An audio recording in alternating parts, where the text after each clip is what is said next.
Hello, good morning, good afternoon, good evening, where you ever might be joining me. I am so delighted that you were here and share with you some answers to some burning questions about fibromyalgia.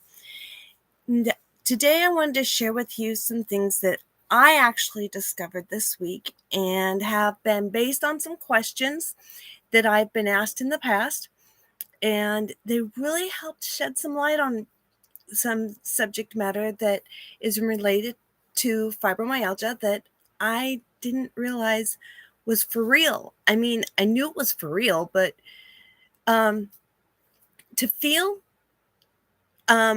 people have asked me if I feel hot all over from head to toe, is that fibromyalgia? Well, I was saying no, but the real truth is yes. Heat and fibromyalgia do go hand in hand. Now, if you were to go and get tested, you would find that you don't have a fever. And those people who have this heat, it makes it very difficult to function. So I wanted to just put that out there. And I found as a couple of remedies with this is to take a cold shower to kind of cool off, and or remove most of the blankets when you're sleeping, keeping it down to basic sheet. So I just wanted to be upfront about that little discovery. I also found that in regards to functioning in day to day, there's a reason why I labeled today to be a day in the life of fibromyalgia. And that's because in a traditional day-to-day basis, people say work, people say get moving, people say have a life, people say be involved in family, friends, coworkers, etc., being involved, interacting, and so on. Well, with fibromyalgia, that's not exactly easy peasy. No, and I'm sorry for those who have no fibromyalgia concept. I've covered this in previous Q&As that fibromyalgia is comparable to feeling like you have the flu 24/7, or can feel like that. When you don't have it under control, it most definitely feels like that. I remember when I was very first diagnosed with fibromyalgia, I struggled to get out of bed. I struggled to function. And my late husband had this mental set of move, get to work, go, you've got to function every day, get out of bed, get functioning, move, do something, keep functioning, always. Sounds redundant, right? Well, in day-to-day life, that kind of is a traditional routine, is to get up out of bed, get functioning, get moving, get a job, do things, and then go to sleep, right? Well, he didn't know that I had the onset of fibromyalgia. Heck, I didn't know that. That was pre-fibromyalgia diagnosis. Okay. I wasn't understanding why I couldn't function the way because I wanted to work beside him. I really did. I wanted to be beside him, beside the family, beside the other people that we were working with, and being cohesive in the whole process. I didn't understand why I couldn't until much later, and unfortunately he wasn't able to function it, and he passed before I was able to understand it in full myself. He passed in 2009, and I didn't get a full grasp of understanding until around that time. But he wasn't in a state of mind to be able to comprehend any of it. So the whole point here is that I wanted to cover a day in the life. Okay. Now, just like medicine, we're always in growth. At least that's the way I view it. Okay. For me, I'm medicine, biology, pharmaceutical, there's a word for it, for pharmacology studies. They're always growing. And so am I. And that's why I'm always open to learn new things, especially when it comes to fibromyalgia and growth. I'm not perfect. Not a one of us is, but I really do try. I really do try to understand in full, because I'm a fibromyalgia recovery person myself. Am I a specialist in it? I have talked to doctors, counselors, psychiatrists, everybody that I know, and they said, because of my vast knowledge and understanding, that yes, I can state that. Because I do not practice medicine itself. I will look to the medical professionals for advice from them before yeah. And the whole point is to save you, the public, time and energy in having to do this studying, because I'm sure you guys have other things much more important than understanding that. So the whole point here is, when you get up, you feel achy, you don't want to function, that's the first thing you need to do, is to be able to do a workout, to be able to function, to do movement, which brings me to the first job career that I actually thought of myself doing. And that was to be a workout specialist, to teach people with fibromyalgia how to do basic workouts and to keep moving and to, get up and shout and dance and all that stuff. But the problem is that some fibromyalgia people can't do that, not because they don't want to, but because they're physically, their bodies just ache, and they're, fibro, like the flu. You don't really want to, but the difference is that the flu will gradually go away. Fibromyalgia, you do have to move. You do have to get up and you have to stretch out and you have to move your body and so on, so that you can keep functioning in day-to-day life. Now, does this make it easy? No, quite the contrary.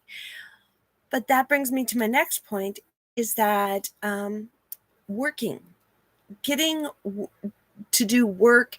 Now, I have actually spoken with nurses and doctors, counselors, psychiatrists who actually have fibromyalgia. Now, the ones that I've found that struggle the most are the ones who are on their feet all the time. Now, I can totally relate to this, because my last job that I really had, that was outside the home, that required me going to an office and doing the work, and they notified us before we accepted the job that it would be mostly sitting, which I thought, well, perfect. I can just sit and I can do the work. That would work out. Unfortunately, with fibromyalgia, you can't sit all the time. Fibromyalgia and sitting all the time are bad. They're like oil and water. You really do need to get up, move around, function yourself, get movement, get your legs moving, and so on. Now, the challenge is nurses, doctors, therapists, they're on their feet all day. They're walking around. And then when they go home and they sit down, they lay down, they take their drinks, whatever, drink water, coffee, I don't care what it is. I mean, some are even like wine or spirits, or I'm not into any of that stuff. I'm like, whatever. What I'm referencing is going home and doing light and doing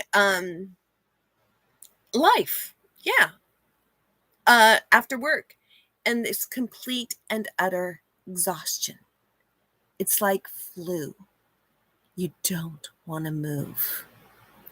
After doing all of the work that you've done during the day, you just, why, people? Why do I have to move? Because that's fibromyalgia. And many nurses and doctors have asked for a regimen to this. Well, thank you, pandemic. Thank you to COVID and the be at home quarantine policy. They discovered virtual. They discovered being virtual like this. They discovered they can do virtual visits, they can do virtual check-in, and they can do virtual checkouts. I mean, for me, I love it. I do virtual all the time now for the most part. There are occasions where I have to go in to see the doctor, no matter what. Fibromyalgia diagnoses, you have to go in no matter what, because they have to actually test the points of your body from head to toe to see how many points really hurt. Now, it took me a while to figure out, how can somebody say they've reversed the fibromyalgia? I figured this one out too. Doesn't mean that it's 100% reversed. Oh, no. No, no, no, no, no. Now, doctors have said yes, and I say not even a chance.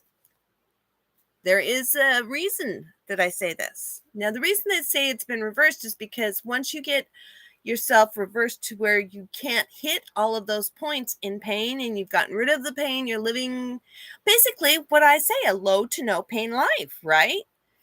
Well, the thing is that you hit a downfall, you hit a trigger, you hit a stressor, you hit some challenge in life, those points can go boom. Hi, I'm here. I hurt. You're in pain. The whole thing is that it can go from being no fibromyalgia to you're back in fibromyalgia. Now, there are some people who turn to recreational drugs like CBD, dabs, pot stuff. I am not into that stuff. I'm going to be upfront and open to that. Okay. I am not going to diss. I'm not going to mock. I'm not going to put down anybody who does that, but I am going to say, don't do it in front of me or around me, because the fumes from that stuff actually make me sick. It's why I don't have anything to do with it, because that stuff just really, and there's people with fibromyalgia. This is something that people in general population don't understand. Fibromyalgia is hypersensitive. That's why I covered in a previous episode about HSP, or highly sensitive people. This can be an empathic person. This can also be somebody who is sensitive to food, to smells, to touch. I mean, that's what fibromyalgia is. Hypersensitivities to everything. All of your five senses can be attacked, and you're just like, why am I so overwhelmed? It's because your body has not slowed down. And even then, there's no guarantee that any of it will reverse. In my particular case, they found out why. I actually have a gene defect that I inherited from my family, and we've been able to find a way to circumvent the worst of the after effects from it. And basically, I've become vegan because of it. I remember how those hamburgers taste. I remember those hot dogs, those pork chops, and all that other good stuff. Oh, yeah.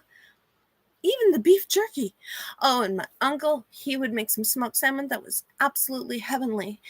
Lord rest his soul. He did pass away not too long ago, but the whole point is that I'm not against anybody and their chosen way of eating, chosen way of living. I'm just giving answers to why a person with fibromyalgia struggles. I have recommended people with fibromyalgia, with their diet, to change it to where you get rid of majority of the meat, maybe even to a Mediterranean diet or a vegan diet. And the whole point is food elimination, and see how your body reacts, see how your body feels. Now, I'm not a nutritionist. I've actually thought about studying to be a nutritionist. And honestly, I don't feel it, because I'm specifically about helping people with fibromyalgia, and not everybody with fibromyalgia needs to change their diet. Case closed on that one. If you need help with your diet, you see a nutritionist or a doctor who can help you with food eliminations and seeing if that doesn't help your internals. IBS, IBS-C, diverticulitis, all of these things can associate to fibromyalgia. Did they cause it? It's a possibility. Did fibromyalgia cause them? Not a chance. No. Because it's just the reverse. These health issues can cause it. Just like my ankle surgery that I've talked about openly. It is healing. In fact, I just saw the doctor yesterday, and I told him, I presented to him in a wheelchair. And he said, why are you in a wheelchair? because I can't walk, at least not to the extent that he's after. He said, I can't walk. He says, why do you have your boot on? I can't be without it. There's cases where I am without it, but there's a lot of cases where I am not. Now, again, I could not have explained this to him had I not seen my physical therapist beforehand. Now, mind you, the physical therapist was a requirement after surgery. Just like many surgeries, there's therapy afterwards. Heart surgery, I know for a fact there is therapy afterwards. Lung therapy afterwards. Brain therapy. All of this has therapy afterwards. And these are the people that you ask these questions in regards to fibromyalgia, or even suggest to them about fibromyalgia if you haven't been diagnosed or you highly suspect that you have it, if you have pain from head to toe or fatigue from head to toe. Does that mean that you have fibromyalgia? No. If you are fatigued or exhausted or in pain, it can be other things.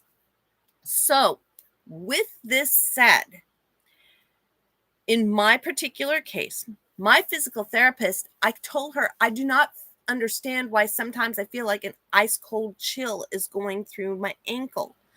And then afterwards I feel a pop, which is the muscle tension release, I learned.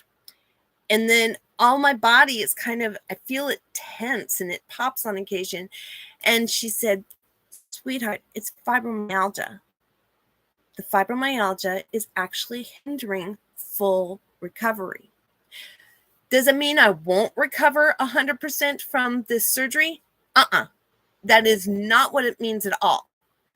Just like with the heart or with the lungs or with the brain, does it mean that it's going to hinder you full recovery with fibromyalgia? No. It means you're going to be slowed down.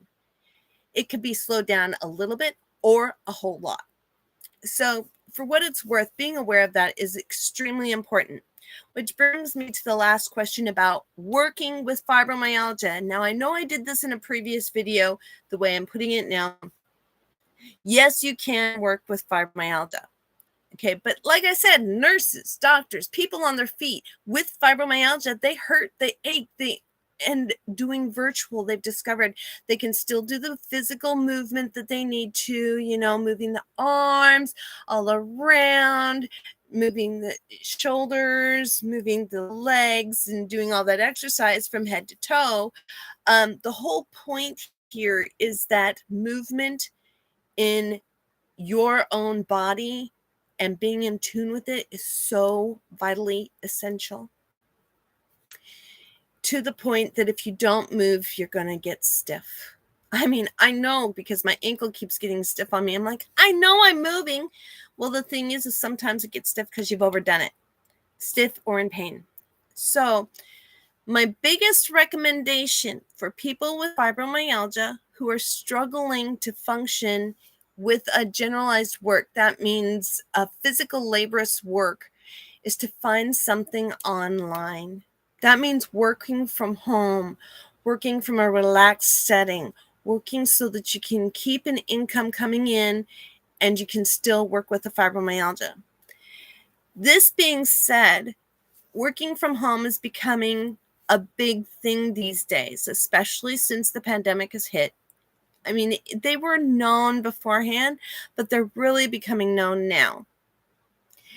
The whole thing here is that I have found quite a few YouTube channels on on work from home. Okay, they're all about working from home. The one thing I've noticed is they do not deal with disabled work from home. Now, I guess you could do the EEO, the Equal Opportunity Employees Act. I knew I mispronounced that acronym. Anyhow, I don't know about other countries that are around us, like Germany, UK, South Africa, Nigeria, any of those places. I don't know if they have this kind of act, but in the States, we have an act that does not allow you to discriminate against anything like disability, race, color, any of that stuff. Okay. So a lot of people are going for the online. And the thing is, though, that they so much don't discriminate that they don't do a specialty. And so I talked with a lady who I had brought on as to be a mentor and a coach for me. She didn't last very long for me, but that's a totally different story. I might cover it one day. But for right now, the whole thing is that working from home disabled is probably the best thing in the world.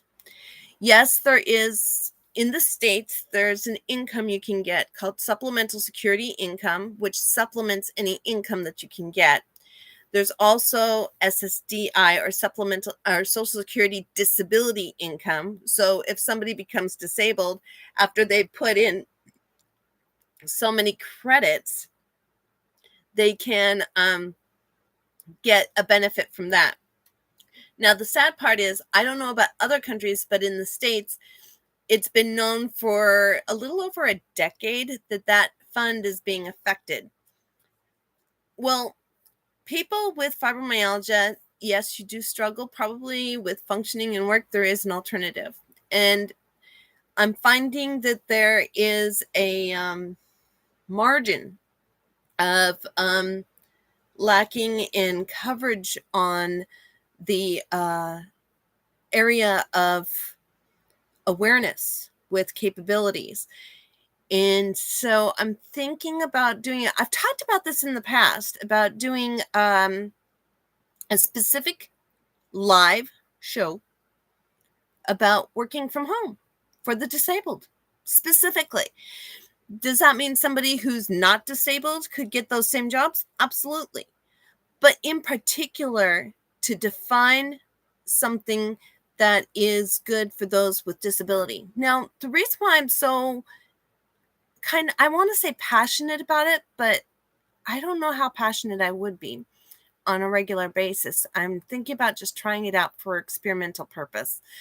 But like, I went and applied for a job, and when I personally applied for supplemental security income, or SSI. I had this way back when, and long story short, it ended up getting removed from me, and it should never have happened.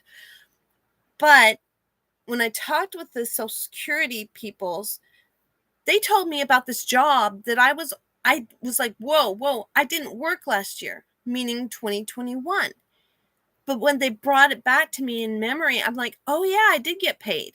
I do remember, because what I had done was a job for somebody who's really good with their tech stuff and really on top of things, no brain fog, no,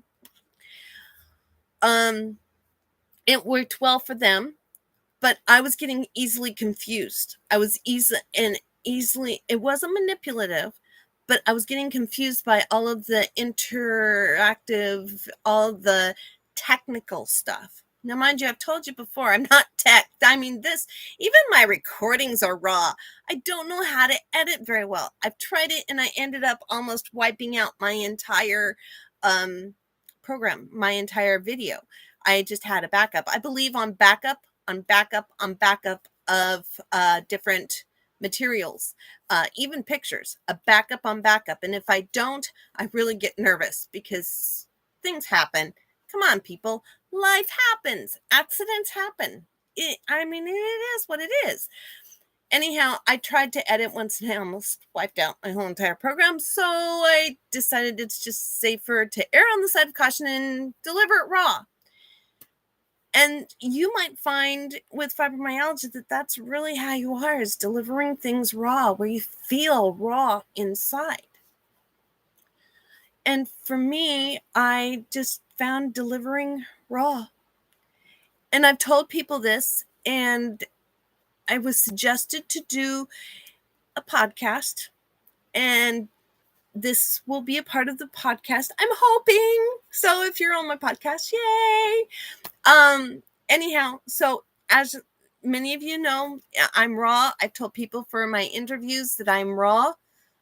I do not edit, not because I don't want to, and they actually like it. I mean, how many times have you watched a video or a TV show and they show the bloopers in between? Well, sweethearts, guess what? There are no bloopers here. You're going to hear them in between in my show. So there you go. There you have it. So if you'd like to connect with me, feel free to email me at fibrorecoveryisreal@gmail.com, FibroRecoveryisreal@gmail.com with any questions that you'd like to have answered. You can also schedule a time to talk with me. I do have a link in the description. And I look forward to connecting with you in the future. And I will see you next Friday for Fibro Friday. In the meantime, I may just actually post some videos for a job search. Talk to you later. Until next time.